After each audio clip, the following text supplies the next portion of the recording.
and sneeze. It's a girl Shensia with a message to you from myself and the Ministry of Health and Wellness. Shen Yang, everyone see wear a mask, let the numbers drop. I don't want COVID, lay your down flat. Nose and mouth, you fi cover up that.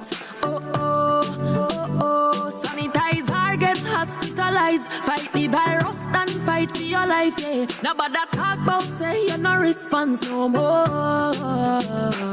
Don't be reckless, cause your test say you're not happy. You can still get the virus from somebody. Don't be reckless, cause your test say you're not happy. You can still get the virus. So keep the numbers down. Protect yourself and the people around. COVID in town, 6 feet apart and 6 feet in the ground. Yeah. Keep the numbers down. Protect yourself and the people around. COVID in town, 6 feet apart and 6 feet in the ground. Stay alive, stay alive, stay alive, stay alive, stay alive, stay alive.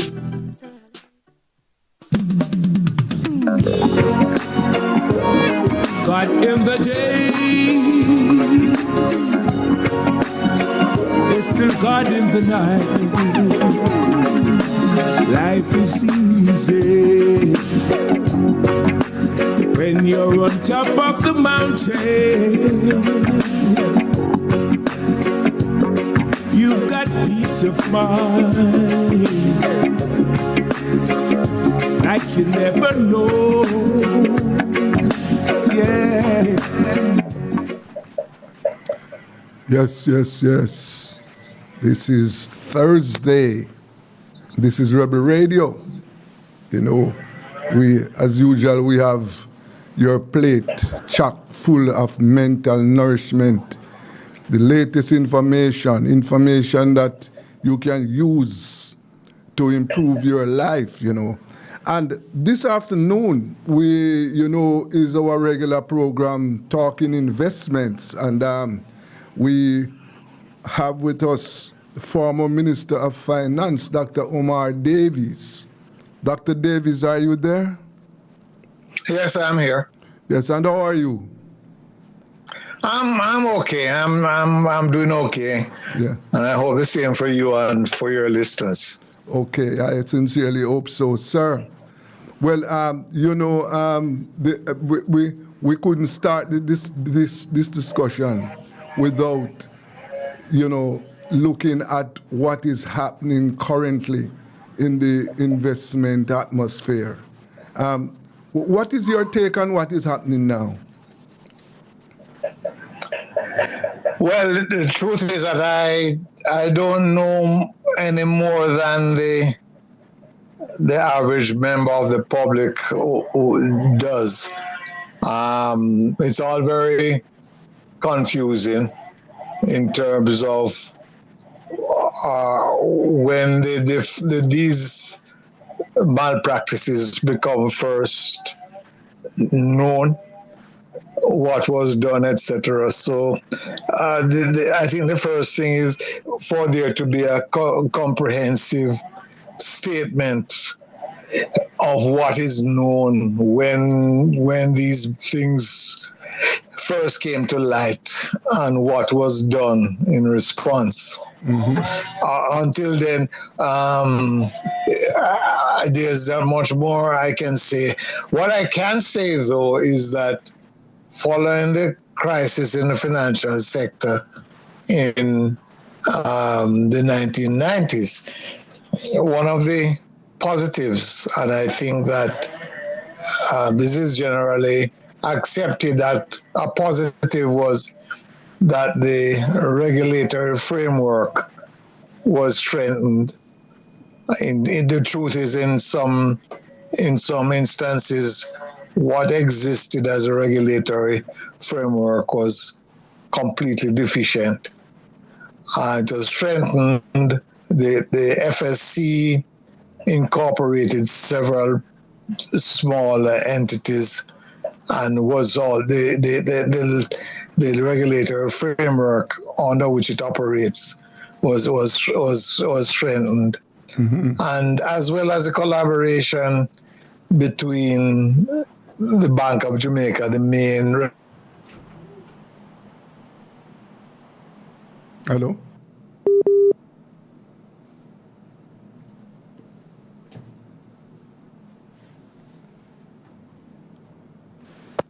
Hello? Yes, we lost you temporarily there. You're back. Dr. Davis. Okay. Yes. Yes. Interestingly, we put in place measures to compensate the savers in the deposit taking institution up to a certain level, but by far the majority of in the number of savers will be protected in the deposit taking institutions. Yes. But because it was assumed that investors would be much more sophisticated and more aware of possible problems, Yes. no similar action was taken with regard to ensuring the investments, those investments. The one thing is just clear is that laws can only go so far, but if people intend to violate them and to commit fraud, it's almost impossible to stop. Yes, but you will agree that what has happened so far has really it is a big blow to the financial reputation of the country. You will agree with that? Oh, absolutely. And it is not solely because Usain Bolt is involved. It's just not a good thing to have occurred because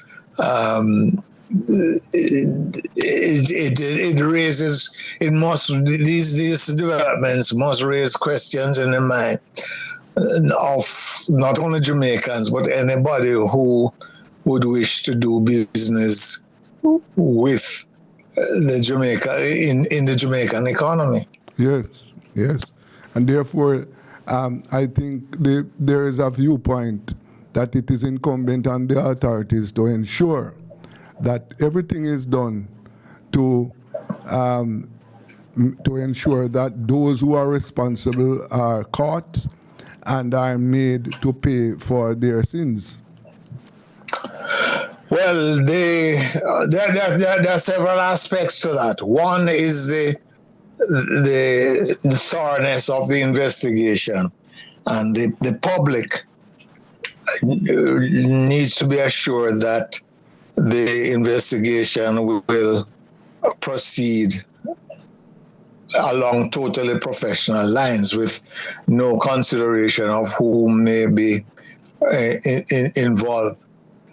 Then, having completed the investigation, there's a need to ensure that the case which is built is such that it can lead to conviction in those instances where the actions are beyond question and it is incumbent on our authorities to put together the case such that this conviction could take place, assuming the evidence has been gathered. And it is a disturbing factor that, for example, the Ponzi scheme, Olin, which originated in Jamaica, the perpetrator was never even arrested or much less convicted in Jamaica. No. Were it not for external authorities, he perhaps would have gone unpunished. Yes. Because one of the fascinating things was that in his confession to the U.S. authorities, he said that he had never ever traded even 1 cent in the foreign exchange market. And the explanation once given was that this was what he was doing.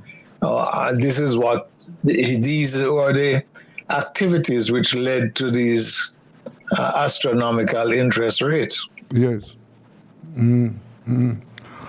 Well, Minister, looking at investments today, you have spent a lot of your career as Minister of Finance, and therefore you have a lot of experience.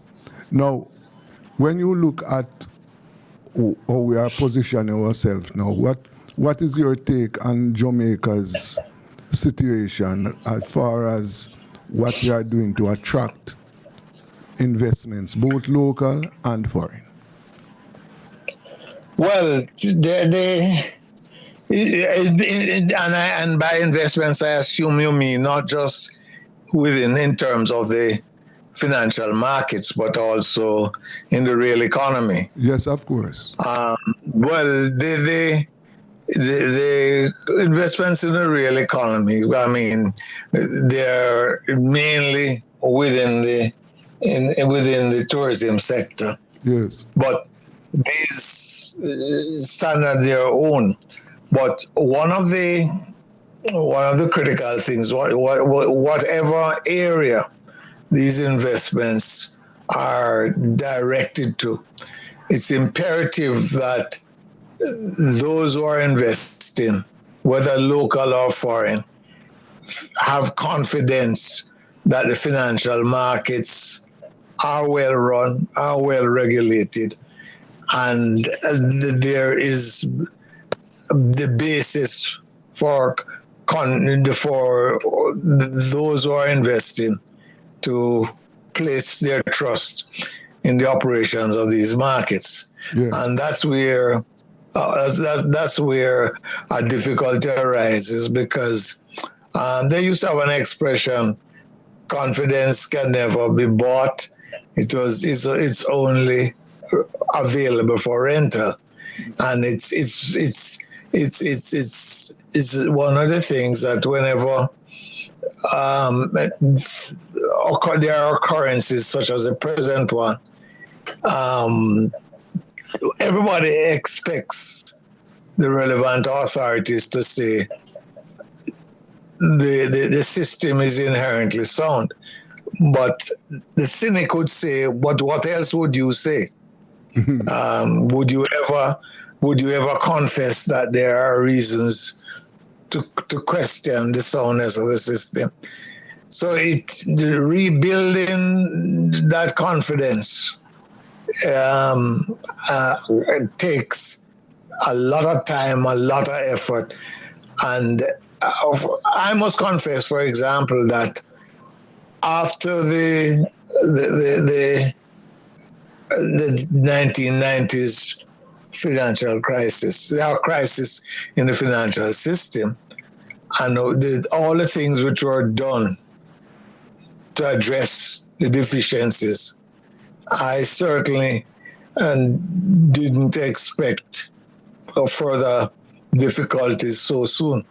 Okay. So you can never ever predict how long it is. If there are persons who are bent on looting,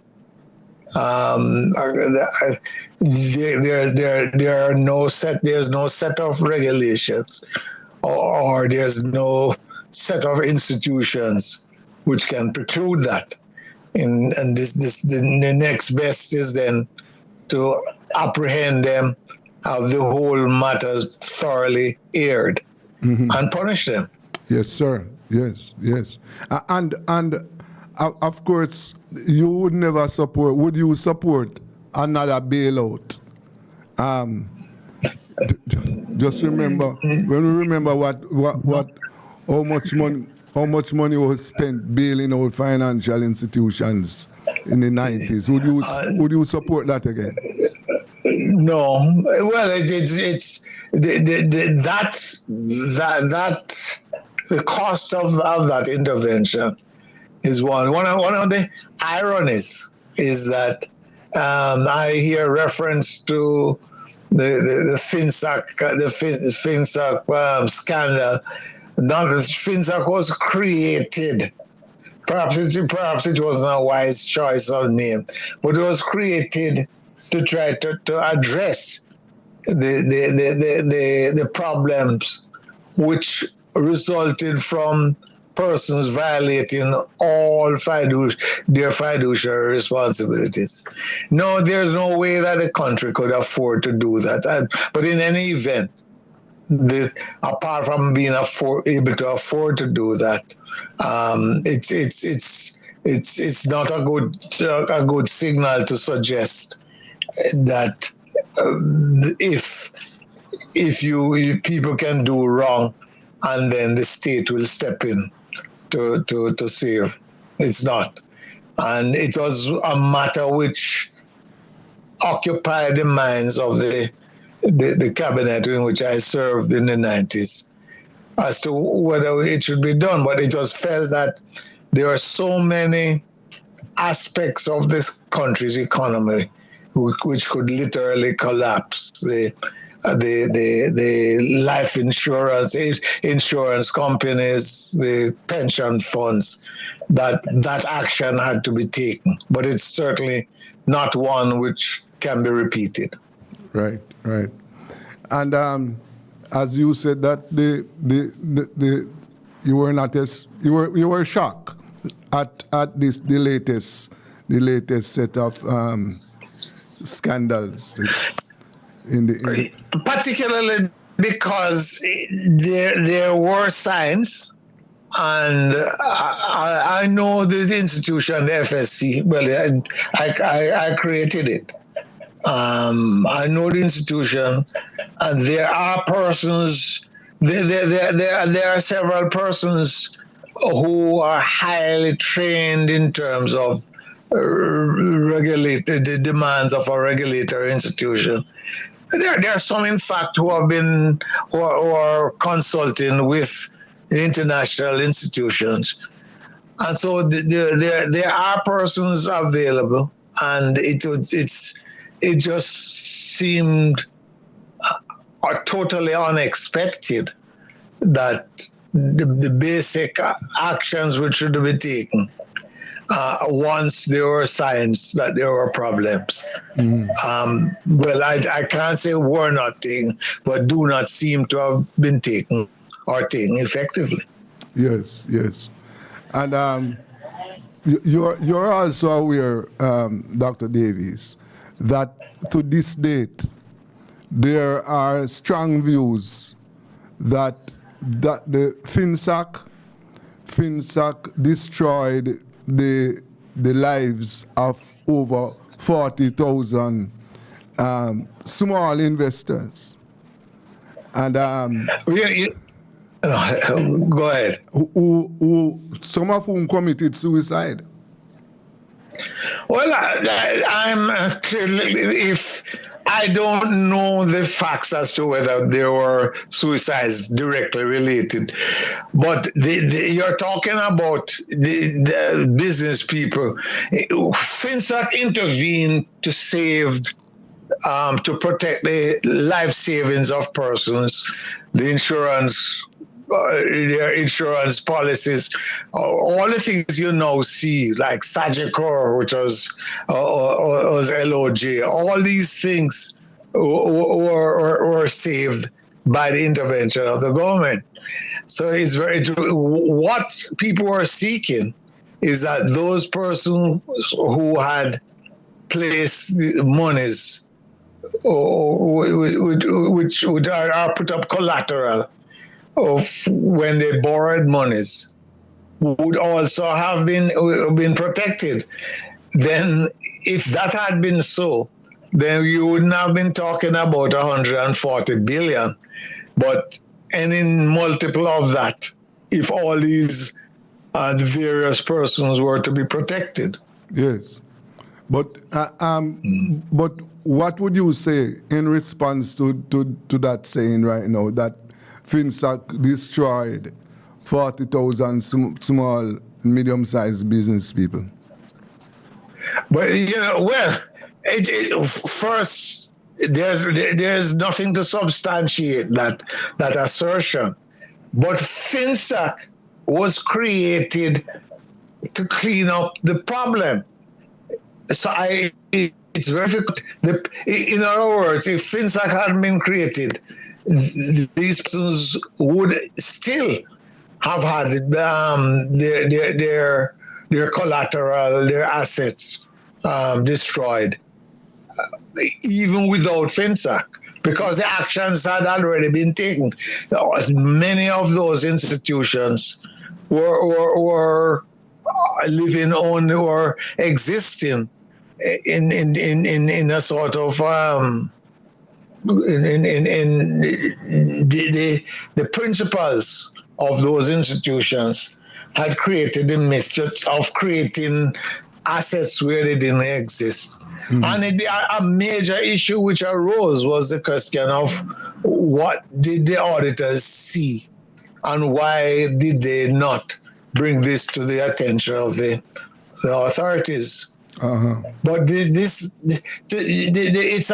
very loose language and also totally inaccurate language to see FinSac as the cause of the problem, because FinSac was created to address the problem. Yes, but now if the issue was that the FinSac's intervention should not only cover savers, etc., but also those who had put up, who had borrowed against their assets. If the argument is that they too shall be protected, then we would be talking about the government taking on debt, not at 140 billion, but some multiple of that. Yes, but what do you say about another argument that FinSac, the reason why FinSac was created, that it had to do to a large extent with government policies that drove up interest rates? Well, it's something. I didn't know this was a discussion. Not going to be a discussion about FinSac. No, it is not about it. But we have to discuss. It is still relevant. The discussion is not about FinSac, but we are just discussing it based on what is happening. Yes, but if you get back to the question of government policy, it is the same government policy which brought about stability in the foreign exchange market. And by the way, there was not $1 lost through capital flight as a result of the intervention. But the same policy was faced by certain of the foreign-owned financial institutions, by the credit unions, etc. They are faced exactly the same problems, mm-hmm. But they are much more careful in terms of their credit, their assessment of creditworthiness, yes. And so there was no problem in the world. The credit union movement have always made that point to me, that they have never gained recognition, that there was not a cent of taxpayer money put in to rescue them. Mm-hmm. Yes. Well, let us shift our focus a little now and turn to, as I said, where we are. Now, I ask you about where we should be going now, but the question is, where you think Jamaica should be going now in terms of broadening its investment portfolio and looking for new investments and investments that can really benefit the country? Where you think we should be going now? Hello? I'm Yes. not hearing you. No, I am saying that where you think we should be going now in order to broaden our investment potential and to look for investment that will benefit the country and its people. Well, I have there's no sort of absolutely novel approach to which we have in a sense pursued, despite changes in administration, more or less the same the same types of incentives, etc. But what is critical is that such investments must simultaneously lead to an expansion of economic activity, as well as provide jobs which will allow people, the employees, to enjoy some acceptable standard of living. Yes. It is one of the tragic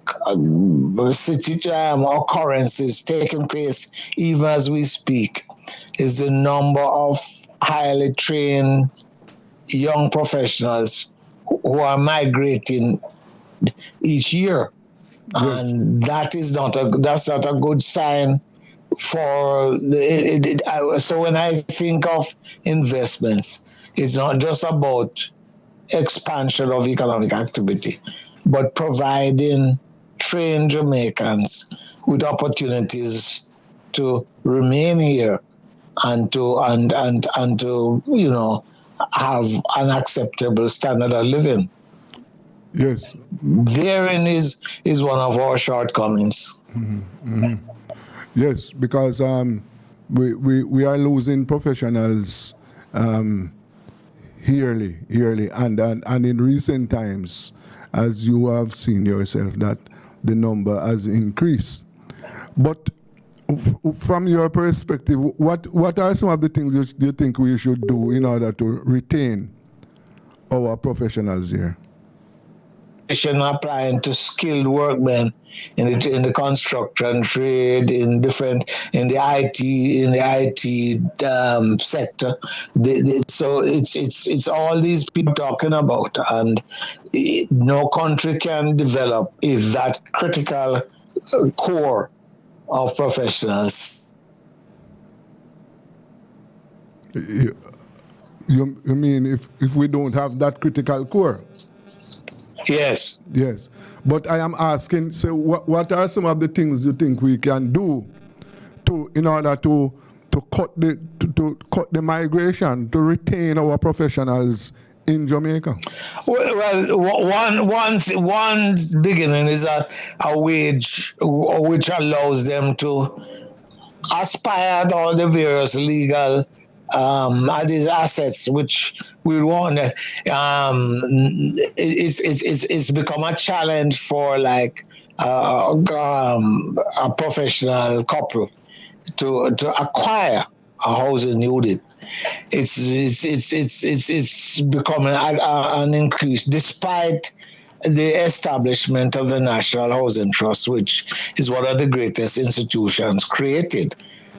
It's not serving the purpose which we had hoped it would have served when it was first established. So that's we need investments which could lead trained Jamaicans to wish to make their life here and be able to afford those basic necessities, a house, etc., be able to put their children through school.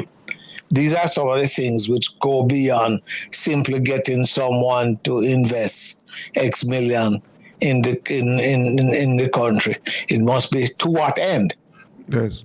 But Dr. Davis, it seems that what you are saying there is that we need, the country need to focus some of its attention on wages, how do we improve wages for workers in the country? Well, you can't do the reality is that you can do comparisons, and these people who are going abroad, there are some persons who are going and taking sort of menial tasks, but there are persons who are trained to world standard, who are leaving. Yes. So it means that these persons are able to command these salaries in the more advanced economies. So the question is, yeah, are you there? Be able to afford, or how is it that they are not able to afford the basic necessities when they have skills which are marketable worldwide? Yes, but so therefore, one of the suggestion there is that the wages that they are being paid in Jamaica does not afford them to afford these necessities. Yes, that but that's obvious in terms of, that's was seen we are seeing it even in the construction trade, where persons are deliberately shying away from accepting employment in the construction trade in Jamaica, but they'll go to Cayman, or they'll go to Canada and remain in the same trade because their compensation is significantly different. Yes, so it is therefore an issue, and I think it is an important issue for those in authorities, both in private and public affairs, to take a serious look at that. How are we going to address the wage issue so as to make it more competitive? Part of the problem, and this has been, in a sense, supported by the policies of the multilateral, is that we have sought to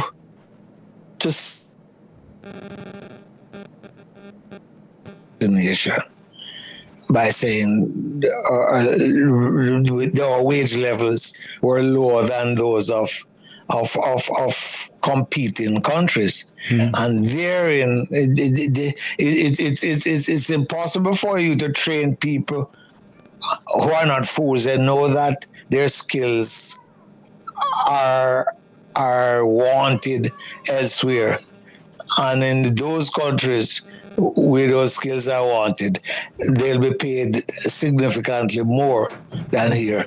And I think that we have reached a point now where it's clear that that model, which was one of the examples of that, was 807, and is that model is no longer will attract the workers, persons at the lowest level of skill levels. But the argument holds for highly trained persons. I mean, I don't want to use the nurses because that's an obvious example, but there are other areas, even in the IT sector, there are other areas where there are persons who are trained to their highest, they're competitive on the world market, but their compensation is only a small percentage of that world market price. Yes. How would you say that the government is handling its, fiscal affairs? What kind of rating would you put on it right now?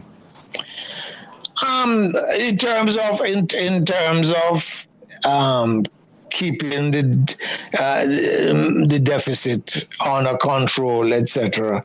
I would rate the work of the ministry well. Where I would differ is in terms of areas of emphasis, and I think we need to strengthen our education and training system such that which will lead to higher levels of productivity, etc. So the in terms of the mechanics of collecting taxes and keeping your borrowing under control, that I would say that's been done efficiently. But what then becomes critical is how do we spend that which we have? Yes, yes. So, for example, you think the government can do more for those who are, the poor and powerless? Well, the fact is, it is not just the government, the private sector themselves. I mean, if you look at the wage levels, say in tourism, the wage levels in Jamaica in tourism are significantly below those levels in Barbados or anywhere. Although I would argue that we have a better product. Yes, yes. I see. I see where last year I see where tourism ministers put that subject on top of their agenda, and a meeting that is due to be held in Jamaica in next month.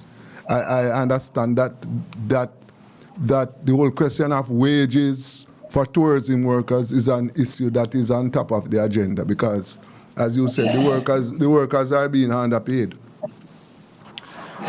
Well, you certainly won't be able to provide the personnel needed to run efficient operations if you keep losing your best to our competitors. Yes, yes. So let me ask another question. What do you think of the latest move by the government with that as they move to address the wages in the public sector, where you see that they have now reduced this huge number of not benefits but different wage contracts, allowances. Yes, and they have brought it down significantly. What do you think of that?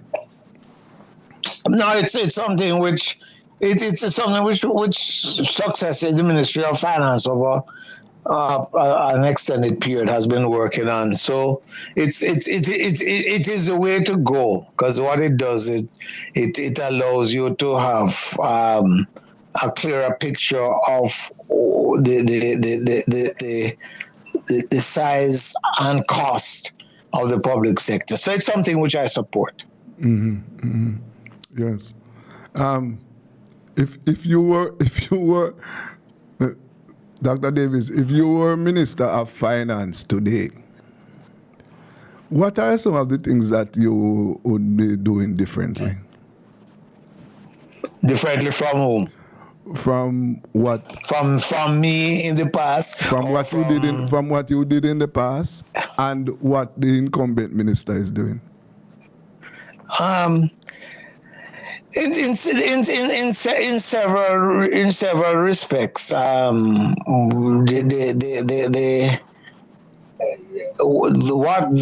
which Minister Clark is doing is consistent with what I. With what? Minister.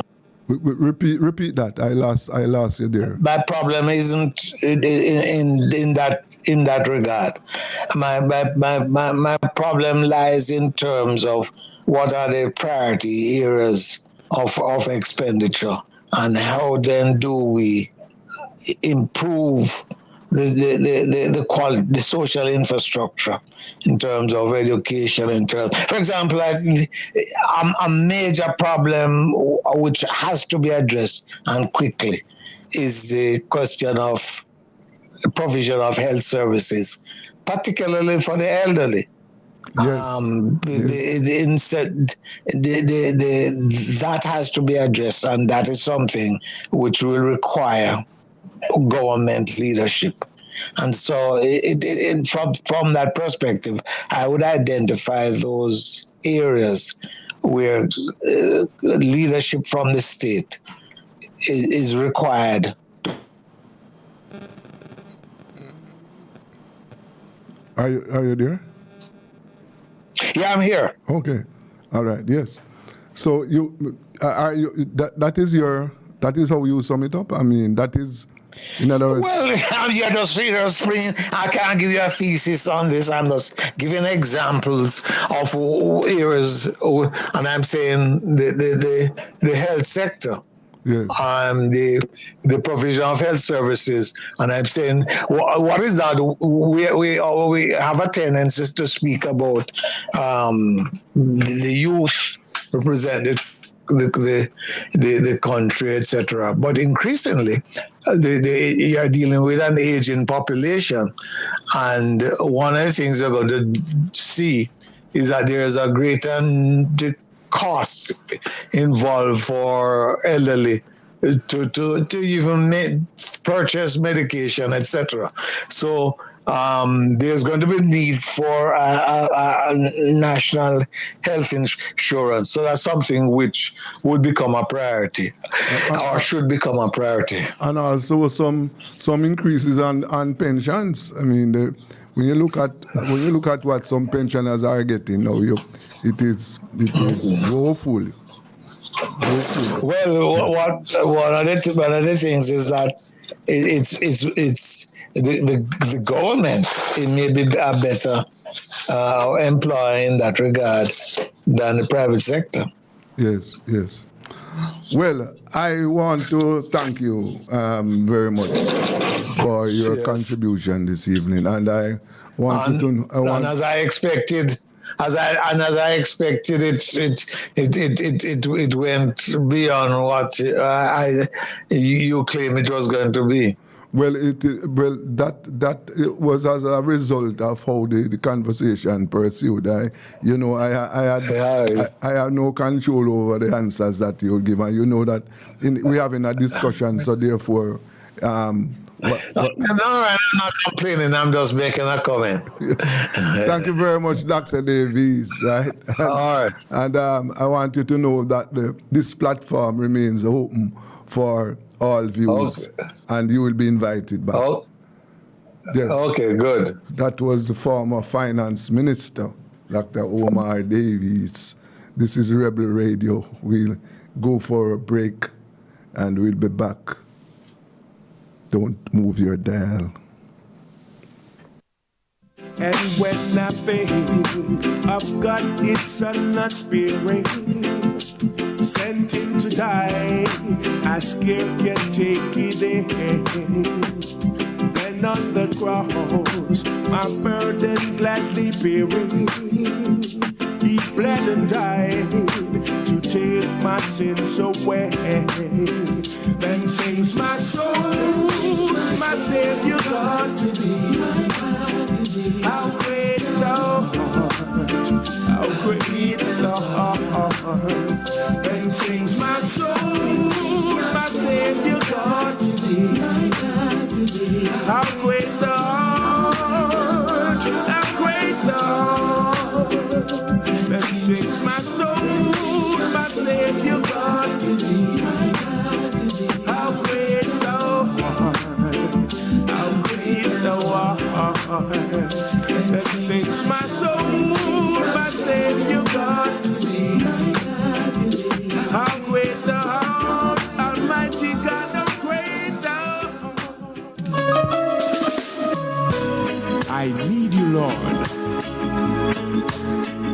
right now. Yeah. I must tell Jesus all of my trials. I cannot bear these burdens alone. In my distress, He kindly will help me. He ever loves and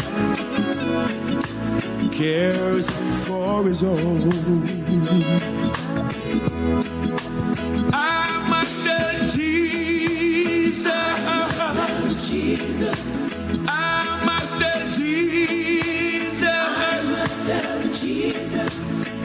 I cannot be. My burdens alone. I master Jesus. I master Jesus.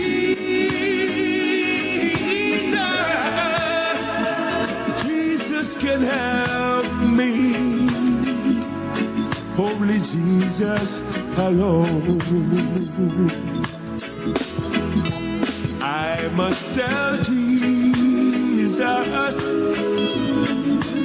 all of my troubles. He is a kind and compassionate friend.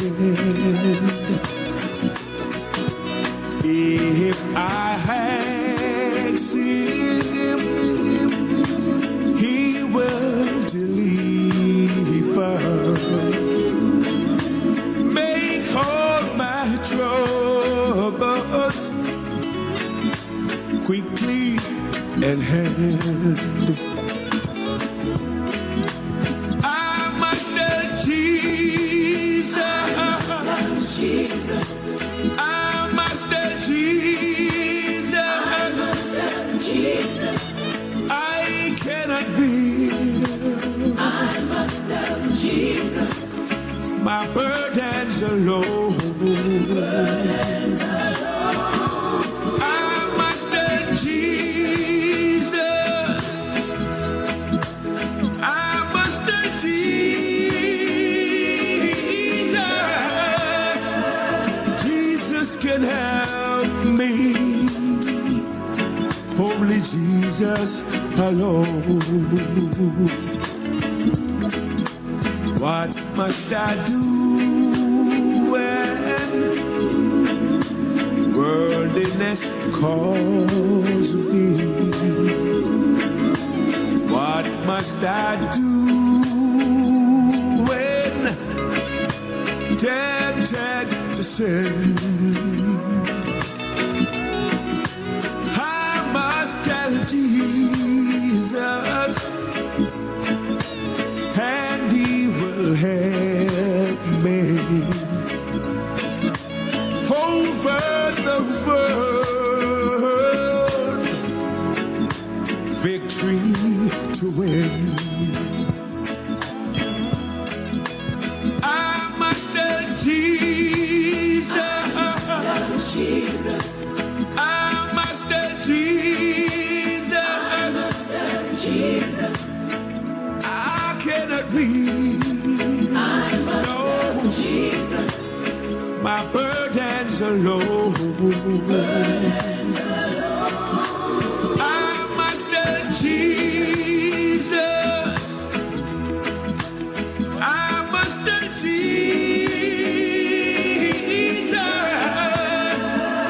Jesus can help me. Jesus can help me. Only Jesus can help me. Only Jesus alone. To all the mothers out there, the ones that have passed and the ones who are still here with us, God bless. I remember Mama and the love that she gave. Building had a bed bedside, I could still hear Mama say, people are better than you, George. Don't you let them down. I remember Mama in the happy way. We went to school with holes in our shoes. We didn't have much, but the Lord saw us through. I'm kept the family together. I remember Mama in the happy way. She packed her lunch in an old greasy bag. Might have seemed empty, but it was full on the tank. Way deep down inside, I remember Mama in the happy way. I remember Mama in the happy way. Mama is sleeping in the bosom of Jesus Christ. Somehow I know she's smiling at us right now. One day I see her again, my happy hand will be. I remember Mama in the happy way. I remember Mama in the happy way. Brothers and sisters, they're living far apart. Although Mama's gone, she's right there in her heart. We're all gonna pull together and stay in the holy place. I remember Mama in the happy way. I remember Mama in the happy way. Grandma, I miss you. Dad, I miss you too. For those of us who lost loved ones, you know what I'm talking about, right? Yeah. Lord Almighty. Yeah. Now Mama is sleeping in the bosom of Jesus Christ. Somehow I know she's smiling at us right now. One day I see her again, happy I will be. I remember Mama in the happy way. I remember Grandma in the happy way. I remember Dada in the happy way. I remember you all in the happy way. Mama, I remember you in the happy way.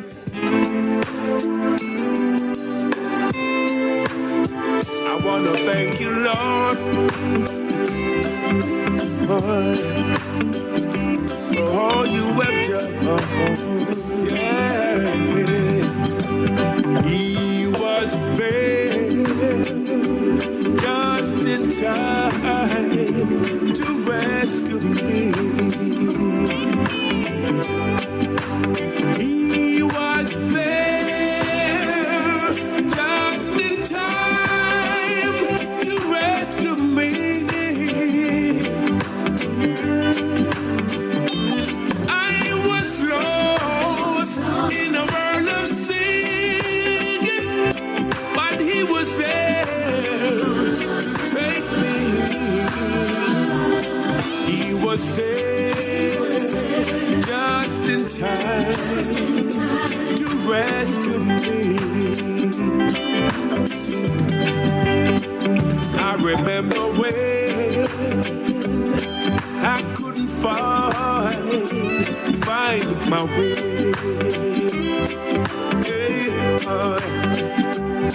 I was searching for the truth night and day. Yeah. Never gave up on the faith. I stayed strong. I never gave in. And He was there just in time to rescue me. He was there just in time to rescue me. He was there just in time to rescue me.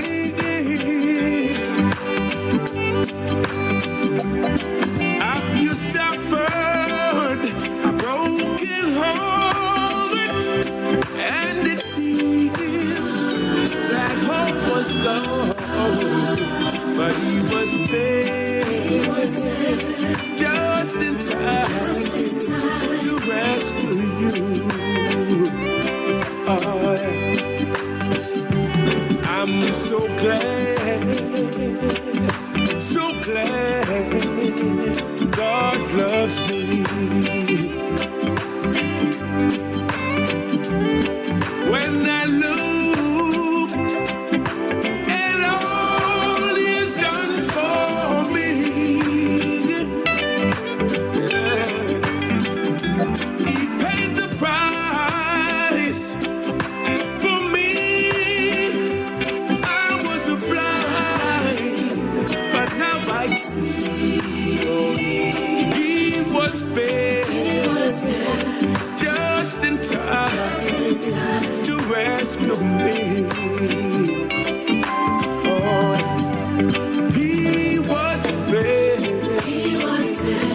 just in time to rescue me. Oh, He was there. Yes, He was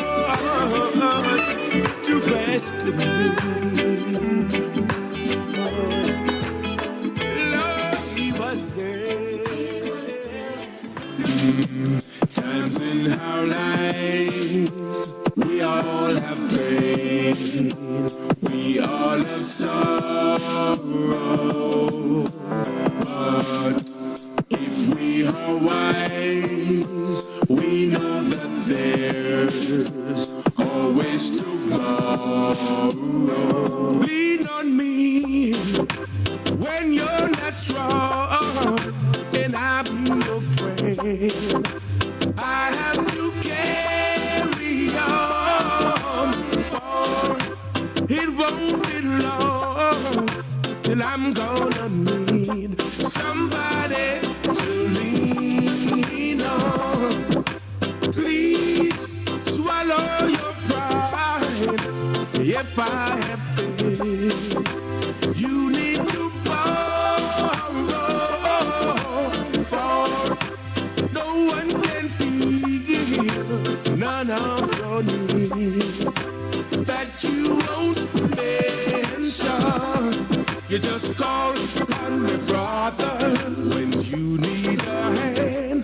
We all need somebody to lean on. I just might have a problem that you'll understand.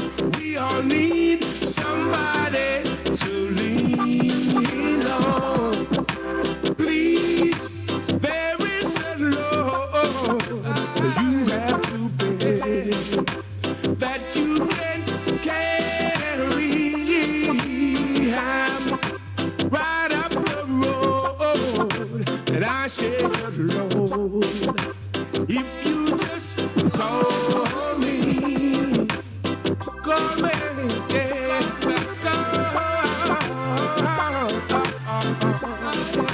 oh Lord, yeah. When you need a friend, call on me. You just call on me, brother, when you need a hand.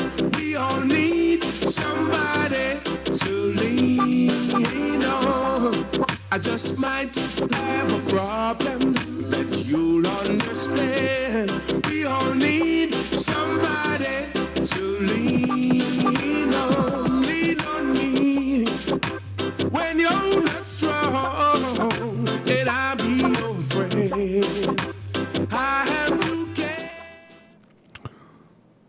Yes. Welcome back to Rebel Radio. And we just had a discussion with the former Minister of Finance, Dr. Omar Davies. But we want to switch our attention to Guyana right now. Guyana, there are lots of problems in Guyana. And, we at Rebel Radio try to keep our listeners and viewers abreast of what is happening. We have with us right now a well-known Guyanese journalist, Enrico Wilford. Mr. Wilford, good evening. Good evening. Yes, Hope sir. everything is fine there. Yes. The weather is fine, and we have our issues, but we are working along, trying to work them out and survive. Now, what is A little embarrassing, I must say, though. Yes. What? I said at least there are financial issues with regard to SSL. Yes. Maybe a little embarrassing. Oh, of course it is. And I'm sure it has made the news in Guyana, of course. Yeah, definitely. Yes. And I'm sure investors there are following up and watching closely what is happening, because, as you say, it is an embarrassment on the financial credibility of the country. Yes. Definitely. Absolutely, sir.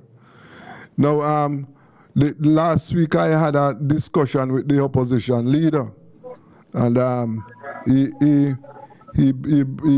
opened my eyes and the eyes of my listeners and viewers about some troubling affairs in Guyana. What is the latest from your perspective? Well, there are a number of challenging issues, including crime, including how persons who have been on lands for years are being treated, how the development trajectory is going. There is, of course, the budget. Every Guyanese budget seems to be bigger than the one before, for obvious reasons. And now that we have a major source of income from the oil and gas sector, it is even more significant. Of course, there are one or two issues with regard to international affairs. There's been a new oil discovery by Hess. The weather has not been nice to us. We've had, it's our rainy season, so drainage and the issues of flooding in some parts of the country are there. Mm-hmm. And then there are things that affect particularly African Guyanese. The issue of reparations following the Dutch Prime Minister's. We lost. Yeah. You're back with me? Yes, I'm back with you, yes. Yes, you're back with me. We lost touch for a couple of minutes, for a couple of moments there. Yeah. But, Guyana is made up of 3 colonies. Berbice, which was a Dutch colony at one time, Demerara, which was English, and Essequibo. So when they came together in 1831, that is when British Guyana was formed. But before that, the Dutch engaged in slavery in the colony of Berbice. Mm-hmm. So Guyana thought, the Guyana Reparations Committee thought that it is apposite, it is appropriate for Guyana to be mentioned as part of the Dutch apology. Mm-hmm. And whatever flows from that apology should affect Guyana in real terms. Yes, sir. So those are some of the issues. The issues of crime. You may have learned that our shadow attorney general, Roysdale Ford, the opposition person looking at legal issues,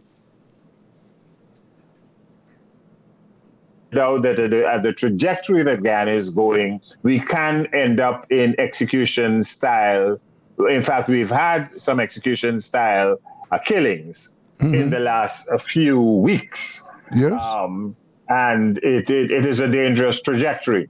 Of course, the government will and has put out statistics saying no, crime is down by 20% or by a certain percentage, and not taking it as seriously as the opposition people are taking it. They are pointing to development work that is going on with regard to some roads and some roundabouts that are being built, fixing of bridges and giving contracts and what have you. So if you were to look at what the government is saying, it's all bright and beautiful. If you look at what the opposition is saying, they will tell you that they're serious human rights concerns. They're serious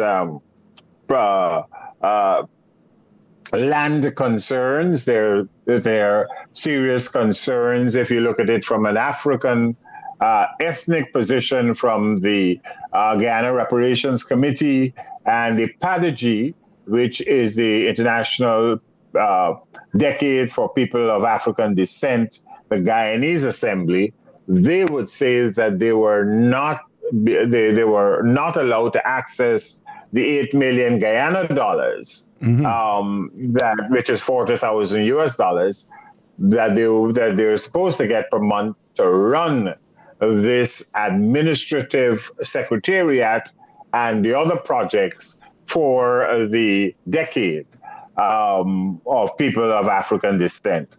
So it all depends upon where you're looking at it from. Internationally, as I said, the president went to India to both receive an award of people of Indian origin who have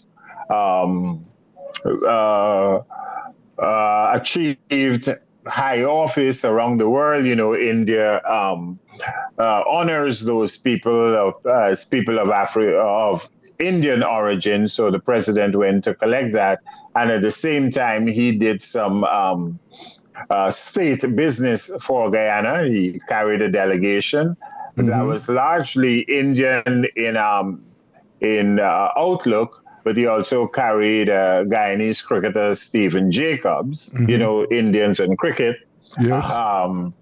as an investor. So they had 7 days in India. This evening, the Indians will mark their 75th anniversary of Republican status. I think that's what it is.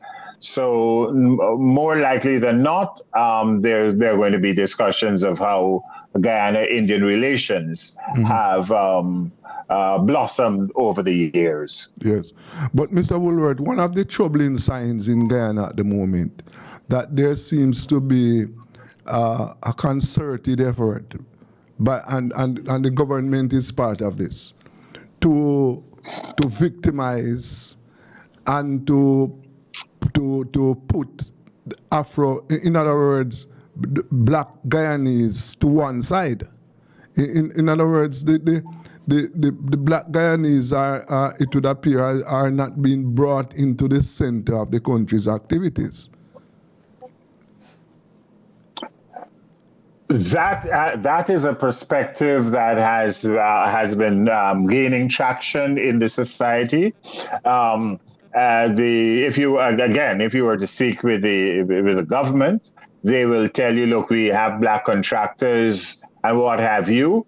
We have African Guyanese who are in government, including the Minister of Public Works, the Minister of Foreign Affairs, and the Minister of Tourism, Industry and Commerce, and other ministers, the Public Affairs Minister, and so on.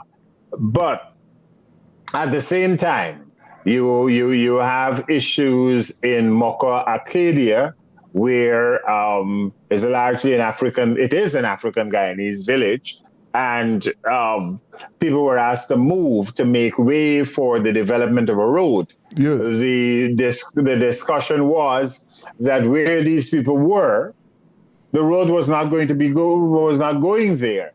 And the people have argued that the canal that led to the development of Mocha Arcadia, particularly Arcadia, that area was developed by enslaved Africans. We have 3 canals on the west and the east of Demerara. Canal number 1, canal number 2 are on the west Demerara, and canal number 3 is on the east east Demerara area, and that leads to Mocha Arcadia.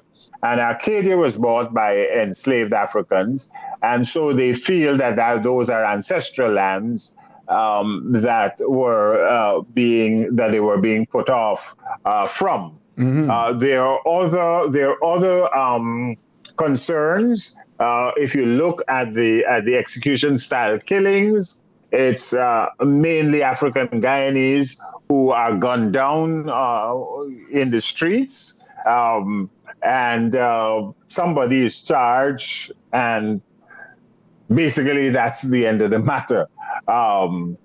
So one has to be concerned whether people are being victimized. In fact, there was one woman who worked at the Ministry of Home Affairs, and she was fired from her job because the Ministry of Home Affairs said she brought the ministry into disrepute by protesting the fact that she was being put out of her house by another Ministry of Public Works. There seemed not to even be a Chinese wall between the 2 investigations that she would keep her job. So yes, African Guyanese are being discriminated against. I think I fall into that category under Article 145B of the Constitution. It says I'm entitled by right to my gratuity and benefits. Mm-hmm. When the government changed, I was changed from the chairman and CEO of NCN, and at the moment, although this case is in court, I think I can say this.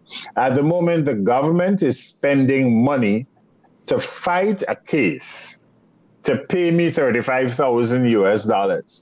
And I don't know if lawyers come cheap, but I'm sure if you're going on 2-3 years fighting a case, if you pay a lawyer $10,000 US, it's more than the actual amount that the person who is entitled to gratuity and benefits. And I know I'm 85% African. Yes. Yes. 85% African Guyanese. And certainly there might be more persons like you who are suffering, or who are subject to similar treatment. Oh yes, they are. And I think in a country where you have multi-ethnicities, multicultural issues, one has to treat with the society a lot more holistically. Yes. And not try to say, the African Guyanese who you don't like them because of political reasons. What are political reasons? Everything is governed by some form of political power. Yes. The fact that we are speaking on this medium, there's some form of political power, there's some form of administrative power that is derived from a state that allows us to do what we're doing. So if you don't have freedom of expression from the state, or if the state cannot protect you with regard to freedom of expression, then you have a problem. Of course. And you can't just say that these people just don't like us. They are political people. Mm-hmm. That's a nonsense. Mm-hmm. Yes. So you spoke about the violence. So are you also saying that Afro-Guyanese are victims of, and I'm talking about... It would appear so, and based on what the Shadow Attorney General said in the National Assembly, it appears as though they are victims Yes. of more violence.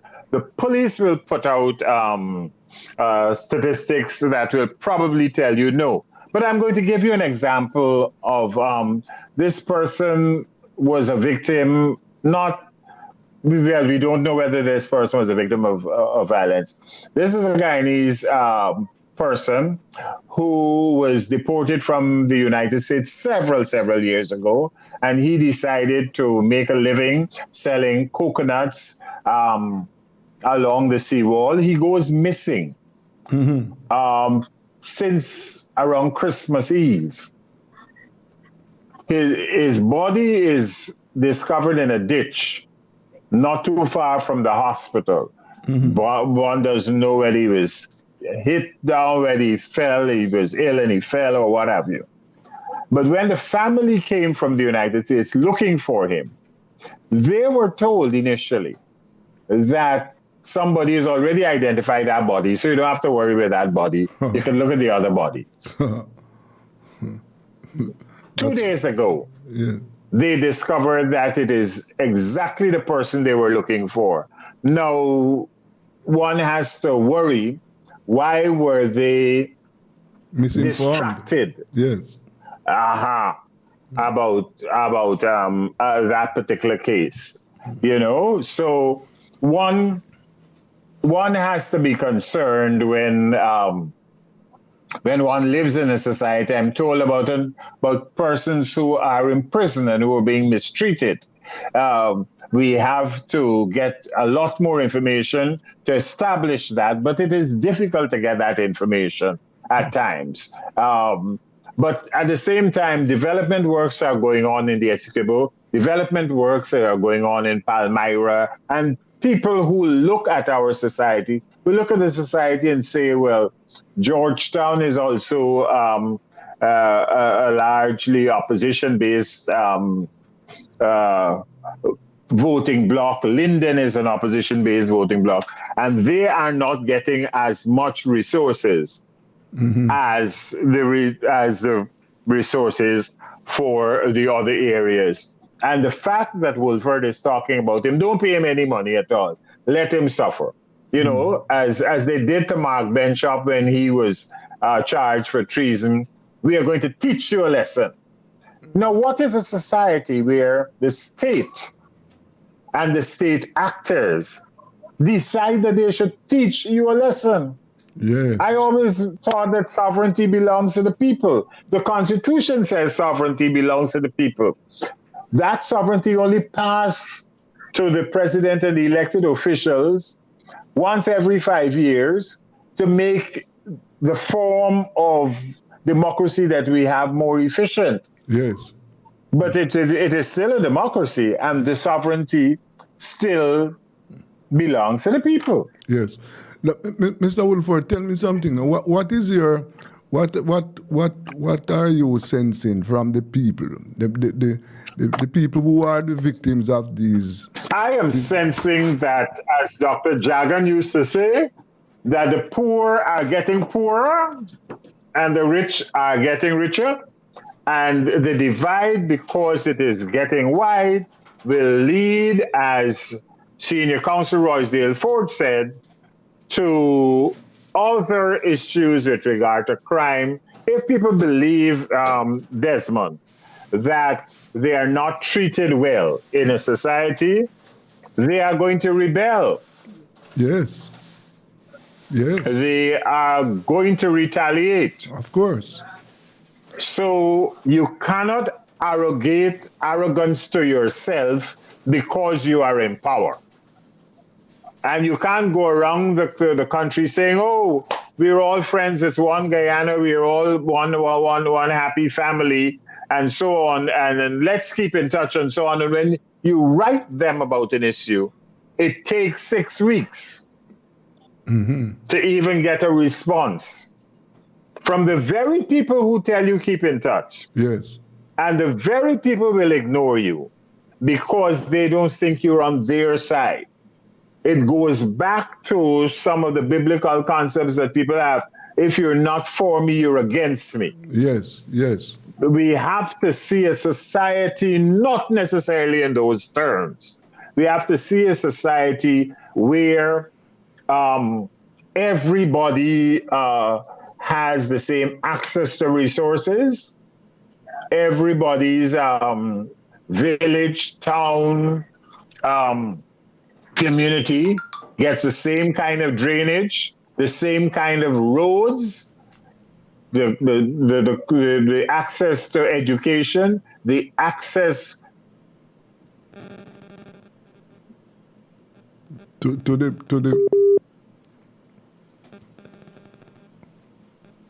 we have lost our guest, Mr. Enrico Wolford. Enrico, are you there? Yes, we are talking to Guyanese journalist Enrico Wolford. But we seems to Desmond. Yes, you are back with us. Yes. Yes, I'm here. I'm with you. Yes. Yes, I was saying that you can't have people living on the sideline dam, living virtually next to each other as if they're packed as sardines. And you have a society where people are living in gated communities, and you want to know what's wrong with this society. That's what's wrong with this society.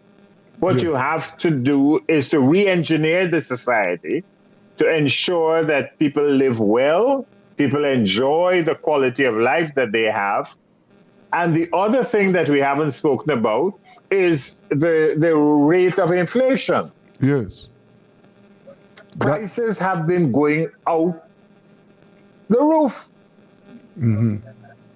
particularly for food products. Yes, Why? sir. Because and prices for rentals of apartments and real estate and what have you. Why? Because with the oil and gas sector, people are coming in, and the business people are pricing those things to the persons who can afford it. But what about the ordinary Guyanese who is earning? The ordinary Guyanese are suffer. Yes. Yes. That's a challenge. That's a challenge. And just to attack me because I'm a journalist and I'm observing these things in the society and we're reporting on these things in the society, it makes absolutely no sense. What makes sense is to correct the things. Yes. Yes. That's what makes sense. So if you were to go to our Capital News page on Facebook or even Instagram, capitalnewsgy.com on our website, you will see some of the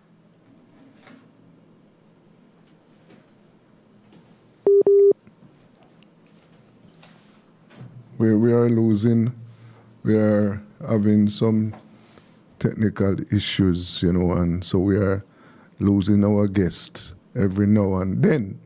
But we are talking. Yes, Desmond, I'm with you. Yes. Yeah, you were telling me about what is on the front pages of the Capital News. Desmond, I'm with you. Yeah, yes, I'm hearing you. No, I said you were telling us about what are some of the headlines on the newspaper. Are you there? Hello? Hello?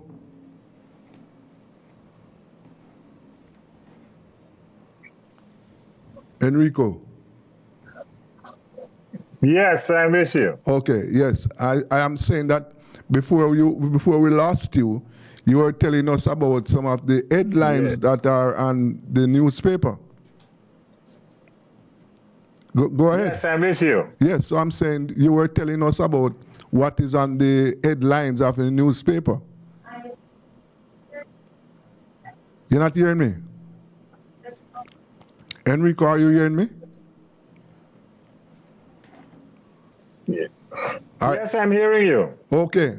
No, I am saying that before we lost you, you were telling us about some of the headlines on your local newspapers over there. Yeah, and let's take. I have a newscast that is on television here, on the channel here, and we have stories here about what's happening about sugar, for example. Yes. That money is being pumped into the sugar industry, although sugar has not been doing well, not only in Guyana, but internationally. The Guyana police force has been reporting that they wanted someone for murder. Yes. Then they also wanted 2 Brazilians for other trafficking in I think it was either drugs or money. There's so many issues. The city mayor is calling for central government to allow the Georgetown City Council to generate its own funding. Yes. So there are other issues that have been happening over time. But it all depends on who is reporting what. Yes. The government people will tell you, as I said earlier on, that look, the country is doing well. The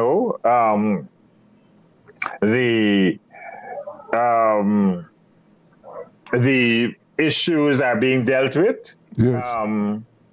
We are able to deal with the smuggling of drugs and what have you, and they will chastise the past government.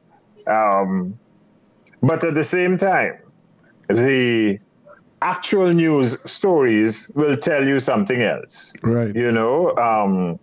That persons are still running drugs in this society. They're running more marijuana now than probably than cocaine, but then we don't know that a lot of cocaine is not passing because people are not being caught. Yes. Then you have issues. A couple of weeks ago, there was a discussion, a report that a Nigerian national working and living in Guyana fired shots in the vicinity of State House, that's the president's residence, and it's reported outside of the country as if it were an attack on the president himself. So far, Desmond, with all the cameras around the president's office, there isn't a single piece of video or even still photographs showing what actually took place. Yes. And most of those cameras have sound. Yes. Most of those cameras have sound. Yes. So they would have. Let's hope nobody hustles to edit it, that to make it look as if this guy went in to attack the president. Yes. If that were his motive, then it ought to be condemned. But if that were not his motive, and he wanted to see the president about a person who was actually in his presence, then the story takes a different turn. Of course. Yes. Yes. But that's why we have journalists. They're supposed to arrive at the truth. Yes, of course. There are also some reports. And you could only arrive at the truth. Go ahead.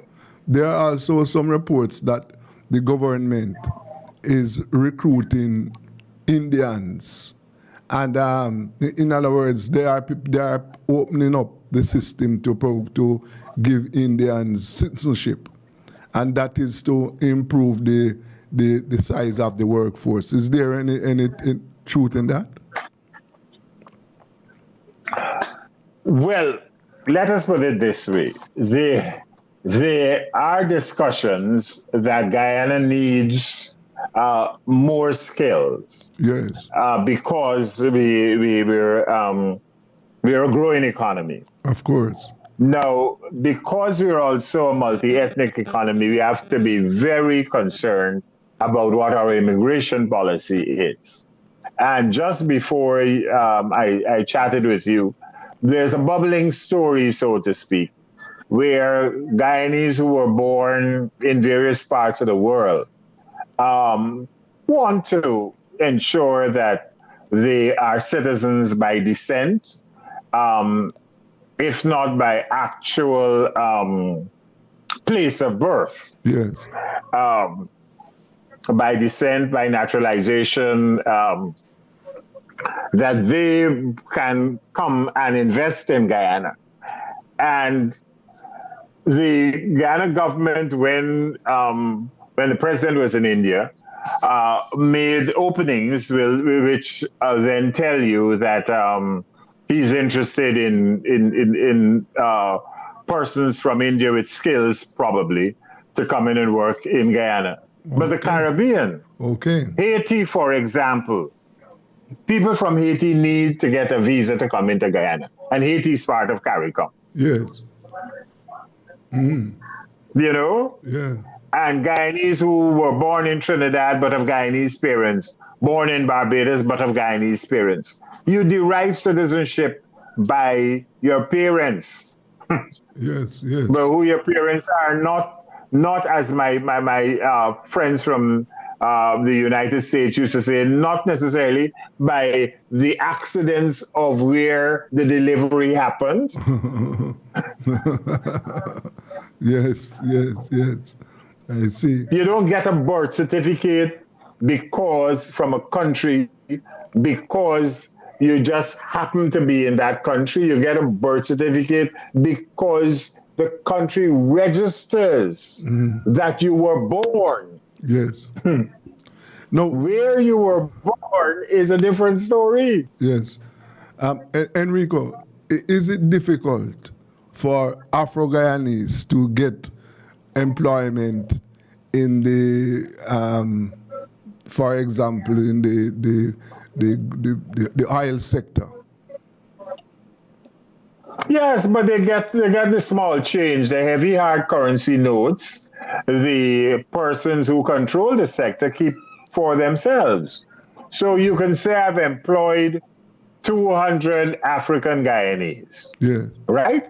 And those 200 African Guyanese are earning $100 US for the jobs that they're getting, let's say per month. Yeah. 200. Mm-hmm. But you have 20 Indian or Portuguese or Chinese Guyanese who get the contracts worth $200 million. Per month. Yes. How is that fair? How is that equitable? Mm-hmm. But African Guyanese must not just complain. African Guyanese must also try to get involved and invest and take the risk and get out there and pool their resources to make sure that they're part of the 20. Yes. Not just be laborers. Mm-hmm. So that is the difference. Is it a case where Afro entrepreneurs are holding back, or is it that they are being prevented from investing in the sector? A little bit of both. Yeah. A little bit of both. Mm-hmm. The African Guyanese have to be bold and demand. I think it was James Baldwin who said,